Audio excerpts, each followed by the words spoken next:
Stay on the ground. Let me see your hands. Let me see your hands. Let me see your hands. Throw!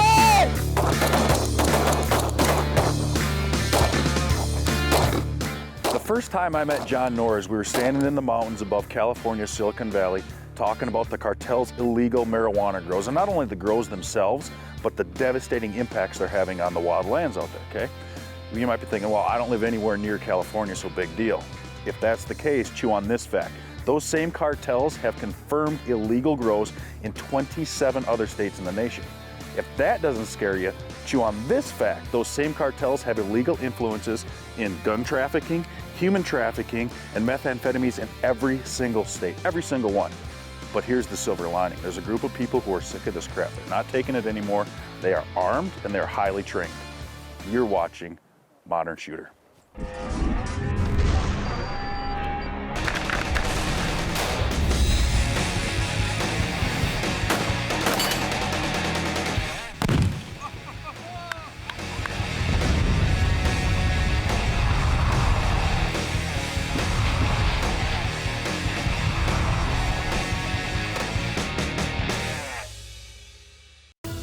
In the United States, currently 10 states allow recreational marijuana, with more expected to approve. These are above-the-board growing operations and completely legal. Then, there is the black market, which breeds illegal grow operations such as these, run by drug cartels in the hills of California. The marijuana enforcement team is a tactical unit that was specifically designed within California for game wardens within the Department of Fish and Wildlife to combat the drug trafficking organizations and basically cartel trespass growers growing poisoned illegal marijuana all over the state of California.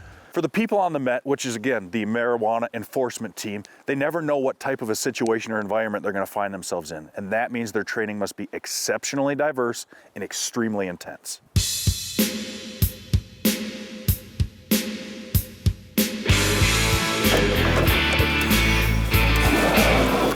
John, what exactly is the goal here today? So Luke, what Mark and I are going to do is we're going to run through some thin green line special operations tactical drills. Basically drills we would do, you know, at work and also off duty, but these drills also apply to the bedded civilian, the gun owner anywhere in America, for survivability, for defensive use, for sporting use, and we're going to go in and show the application to all aspects of shooters across America. So we're going to break it down. Like you and Mark are going to walk through exactly how you would do it for your training purposes. Then we're going to take a step back, pull the core concept out of that drill, and then apply it to the CCW guy, the personal defense guy, the home defense guy, the average shooter, if you will, right? Exactly, Luke, and the cool part is you're going to get to shoot every drill and try it on as that civilian. Let's go burn some gunpowder. Let's hit the range. All right, guys, the first thing we're going to do is a box drill on a 2-threat target system. Mark, you ready? Ready. Okay, from the holster, on threat command, lateral step to the right, engage with a box drill, 2, 2, 1 and 1. Ready? Threat!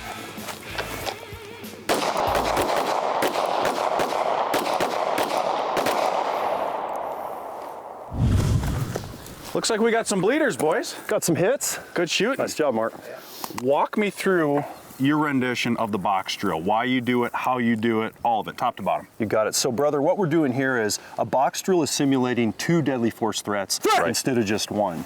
And it's close up, and what we're doing is, you notice we did 2 body shots, 2 on one target, 2 on the next target, but this is assuming they're not going down. Maybe they're on intoxicants, maybe they got body armor on, multitude of reasons, right? So what we're gonna do is we're gonna do 2 to the body, 2 to the body, and we're gonna do security shots in the head, that brain cavity, to stop the threat immediately on each target. Luke, we're not just standing here as range robots, we are moving what we call getting off the X. Right. You notice Mark and I both, the second I called threat, showing that they've got a weapon, shuffle step. I did a lateral step, whether it's left or right, 1 or 2 steps, whatever you can do to move, you're just gonna make it a lot harder for him to hit you.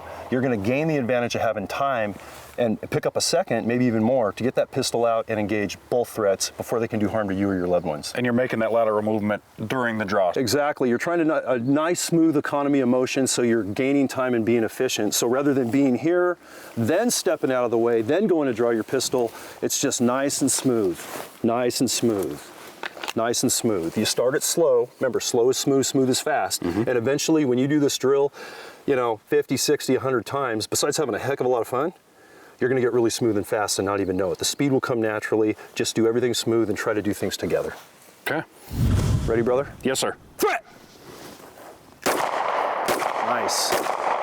Nice. Scan, breathe, open up that tunnel vision, and low ready. Good shooting, man. Nice and smooth, nice and fast. Thank you. Modern Shooter is brought to you by Aguila Ammunition. Feed your firearm. By H&H Precision Rifles. Engineering precision rifles and components for the world's most demanding shooters. Sig Sauer Electro-Optics. See the difference. By Gun Digest. We know guns, so you know guns.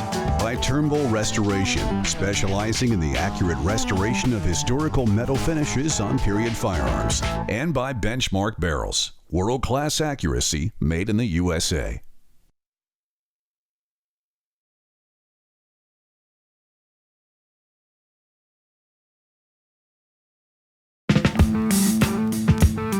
We're standing here outside of Libby, Montana, which is really a stone's throw south of the Canadian border. And we're here, honestly, because this is the home ground of John Norris Jr. But as you look out across these vistas, it's obvious why they call this Big Sky Country. But I think a lot of people forget that this is their land, right? These public grounds are their land.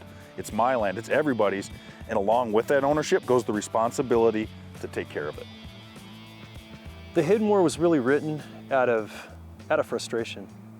Out of frustration of all the environmental destruction that's going on throughout California and other parts of the country that our team sees on a daily basis, the risks we take, the threats we see, and growing up as an absolute outdoor enthusiast, loving everything about our wildlife, being in wildlands, finding my spiritual cornerstone in all those areas, focused on going after these international drug trafficking organizations run by the drug cartels that are growing poison marijuana all over our wildlands, poisoning waterways with banned toxic substances, and really threatening our public safety and the threats these guys pose. We need to tell that story, and that's what the Hidden War is all about. Threat!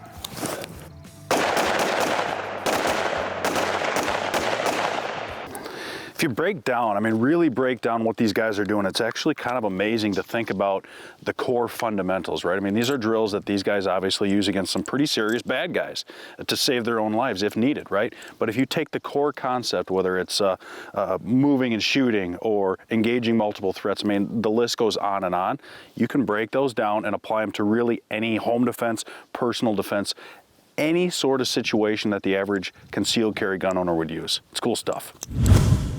Let me ask you guys a question. You've seen these drills today so far, and they're very stressful, and they're simulating a firefight so you can survive the fight for yourself and your loved ones. What happens if you run out of ammo in the middle of that? Added stress, increased risk to you not surviving the firefight. So we're gonna show you the next drill, which we call the red-green combat reload drill, so you can get back in the fight as quickly as possible and as efficiently as possible, finish the fight, and survive another day. Covering!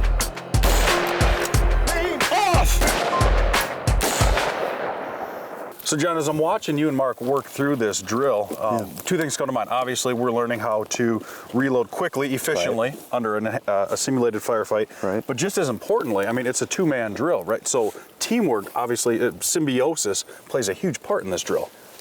You hit it on the head, Luke, with the team concept and developing that trust with the shooters you're around. And obviously in military or law enforcement, like special operation teams like we're working on, we're around each other all the time, so we practice a lot. That doesn't mean it's isolated to those type of operators. The vetted civilian, the CCW shooter, whoever you're shooting around, whether it's family members or friends, you just need to practice and do it a lot. It's certainly a little bit of an advanced technique, as you saw, but there's a lot of fun in getting to the proficient level. The process of getting to that proficiency is really a fun process, and in the process of having fun doing it, you are increasing your survivability, your tactical skills to win the firefight, and you're building that trust factor just by having a lot of time together on the range. So it can be done, it just takes time, practice, got to get that muscle memory we keep talking about. So Luke, on the threat command, we're going to take a lateral step to the right. We're going to do a failure drill, 2 to the body, 1 to the head. Okay? Reloading is necessary. Yes. So if you have a combat reload anytime and go dry, remember to call your red, red, red, get that reload back in, I'll cover you. I will engage your target to make sure you get back in the fight. When you're green, meaning you're ready to fire again, call green, green, green, and I know I can clear. Green once the sight picture is reacquired. Absolutely, and you're ready to fire. Understood. Awesome. Ready, brother? I think so. Let's do this. And threat! Green! Green! Off!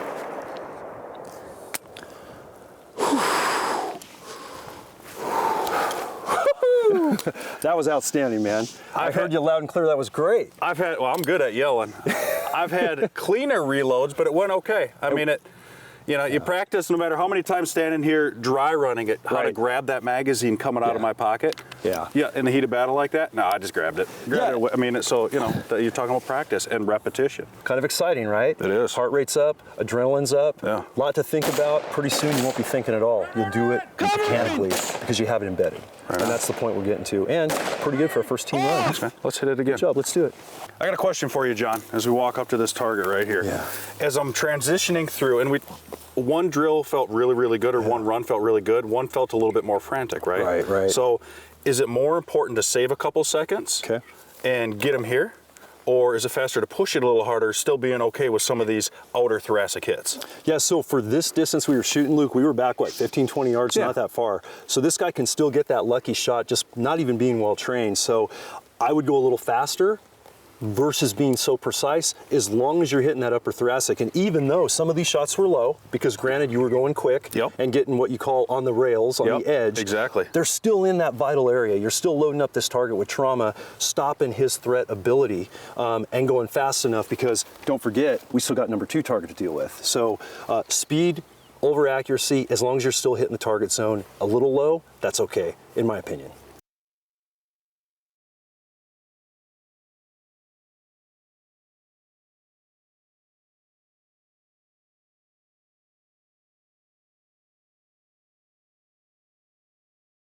We've been talking a lot about the MET, the Marijuana Enforcement Team, and that entire system is the brainchild and the hard work of recently retired Lieutenant John Norris Jr. and his entire team. And it's pretty fascinating to hear how he got set down that path. Yeah, Dad was kind of there, off and on throughout my entire life, and there was that moment where it really started at that 9, 10, 11-year-old super early formative age that I was with him 24/7. He was my hero. There's something that he used to say. It started about probably 20 years ago, and he would always, he loved the outdoors, obviously on every level, hunting and fishing and other sports, shooting sports. But his quote was, "The woods are my church."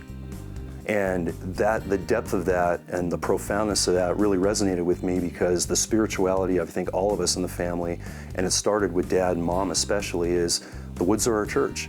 That's where we find our most powerful spiritual connections. We're at peace.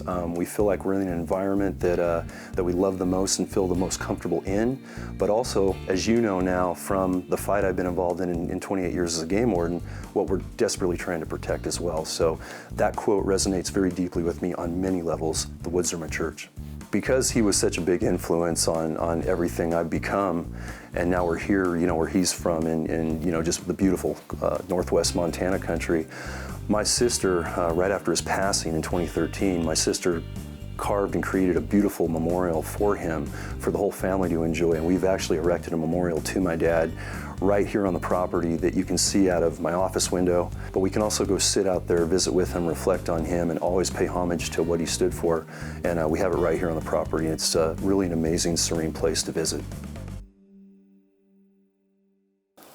Guys, in our line of work, we are faced with a decision-making process of shoot or don't shoot that has to happen in a split second, so we'll survive a gunfight if we have a deadly force threat out there. With the Tramp Systems Pivotal Trainer target system, it's a stress inoculation system that gives you a threat where you have to shoot, and then a no threat that of course you don't want to shoot. Now, we certainly try to avoid having to pull our gun for any reason in battle, but if we have to, if we're faced with that person that wants to do us harm, we need to train to be able to handle that quickly and efficiently and survive. And with this system, we're gonna have a shoot, no shoot option. We're gonna have to make that decision in under 3 seconds. We're gonna have to get off the X, engage with a pistol or a carbine, and win the fight. And that's what we're gonna do with this system right here. So you were taking 2 steps at a time, but I bet you broke a sweat, didn't you? Yeah, I think you saw the intensity in that, brother.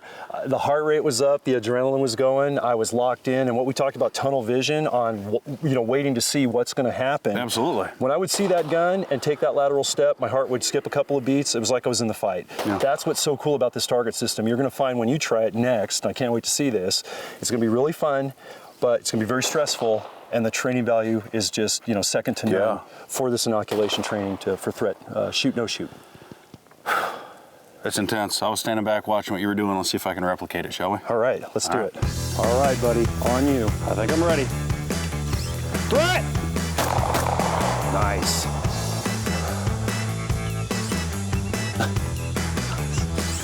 Threat!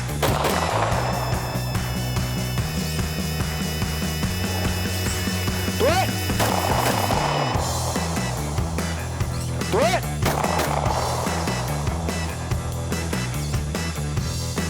Threat! Threat! There it is, right in the gun barrel. Nice. Threat! There it is. You saw Luke, you saw that little stutter step on the non-threat when that cell phone was up. That's that metal brake. Hey, that's not a threat. Jumped right in on the threat, back and forth, and all your shots on this run, upper thoracic. Very, very well done. How's your heart rate? How's your breathing? What are you feeling right now? You're jacked up again. Like a really fat guy, because I took 2 steps back and forth and my heart is thumping. It's super intense. Yeah. It's insane. I mean, it's crazy. It is. It is. You feel like you're in it. Yeah. You know, you feel, I'm not going to say fear isn't the word, but the adrenaline, the stress factor, the urgency for speed. Exactly. I'm sure you're feeling, Luke. You notice an urgency for speed, and you know if you push too fast, it's all going to go to heck, and you're going to be all over the board. So this target system, like what we were doing before when we say slow is smooth, smooth is fast, this is the perfect example of taking it to the next level, you know, and as close to a deadly force shoot, no shoot decision-making process you're gonna make, but at the same time, getting the speed where you need to get the speed just by practicing and doing it as much as you can. Inserting stress. Thanks, buddy. Good job, man. Hey guys, you want to see something really cool? The pistol I've been shooting today is a Glock Model 22 40 caliber. I've had it for the last 10 years.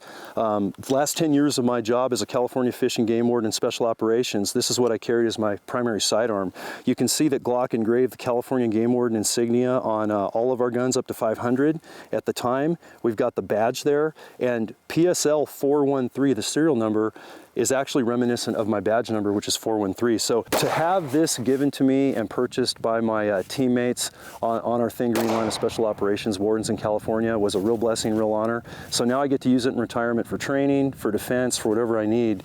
And I can personally say that this particular firearm has stopped charging wild animals from getting me and doing harm. It's also saved my life and the life of my partners, as well as their similar pistols and rifles in the line of duty when we've done pretty dangerous and aggressive marijuana enforcement team missions. So I'm shooting that today. I'm going to be shooting that for the whole segment, and you're going to see it in action a lot through all the drills we've gone over today. Threat!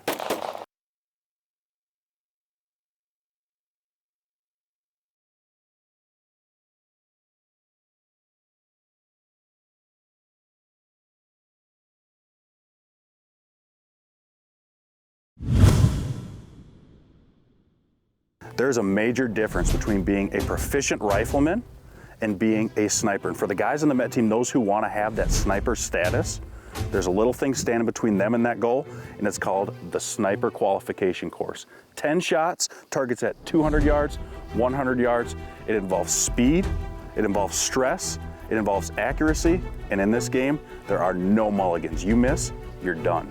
When we usually do the sniper qualification course, we do it alone. But today I have the advantage of running it with my teammate, Mark. You ready, bud? Let's go. Let's go. Okay, guys, we're gonna start at the 100-yard marker, and we're gonna run backwards 100 yards, get into a prone. We gotta fire 2 shots into the brain bucket.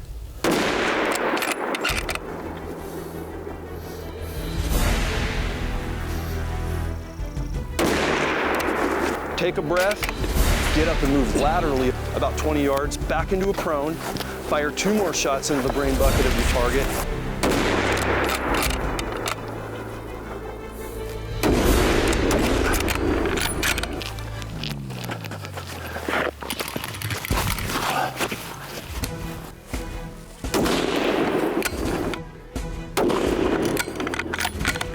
We start getting the heart rate up and we start running to the 50-yard line. When we get to the 50-yard line, we got to take 2 shots standing. They've got to be in that brain bucket area.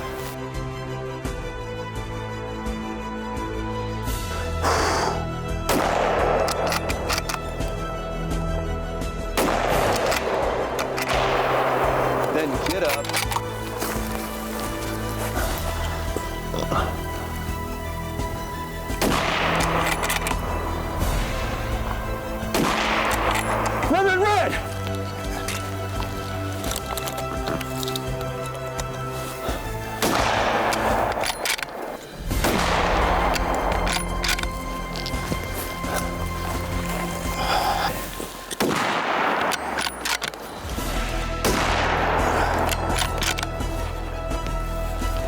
Then we're gonna run back on the line, dial up to our 200-yard dope, and get 2 good headshots at 200 yards before the clock stops.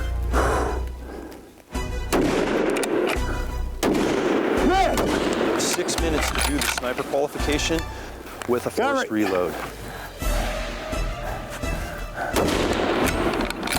Sorry, brother. Hey, good job. Well done.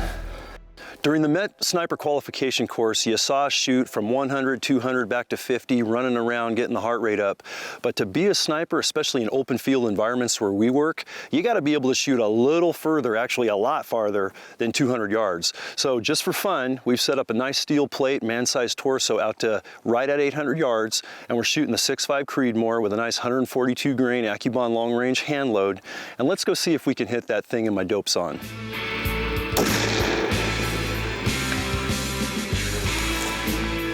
Hey Mark, you want to try?